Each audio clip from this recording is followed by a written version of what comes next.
ಬೆಂಗಳೂರಿನಲ್ಲಿ ನಡೆದ ಮಹಿಳೆಯರ ದೌರ್ಜನ್ಯ ಪ್ರಕರಣದ ಬೆನ್ನಲ್ಲೇ ಪೊಲೀಸರು ಹೈ ಅಲರ್ಟ್ ಆಗಿದ್ದಾರೆ. ಆದರೆ ಇದೇ ಹೊತ್ತಲ್ಲೇ ಬೆಂಗಳೂರು ಪೊಲೀಸರ ಹೆಸರನ್ನ ಬಳಸಿಕೊಂಡು ವಂಚನೆಗೆ ಟ್ರೈ ಮಾಡಲಾಗ್ತಾ ಇದೆ.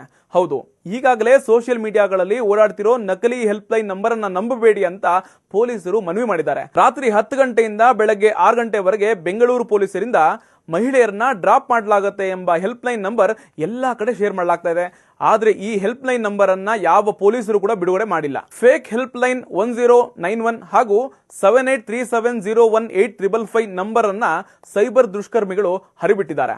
ಈ ನಕಲಿ ನಂಬರ್ಗೆ ಕಾಲ್ ಮಾಡಿದ್ರೆ OTP ಪಡೆದು ಹಣ ದೋಚುವ ಪ್ಲಾನ್ ಮಾಡಿದ್ದಾರೆ ಅಂತ ಬೆಂಗಳೂರು ಪೊಲೀಸರು ಮಾಹಿತಿ ಕೊಟ್ಟಿದ್ದಾರೆ.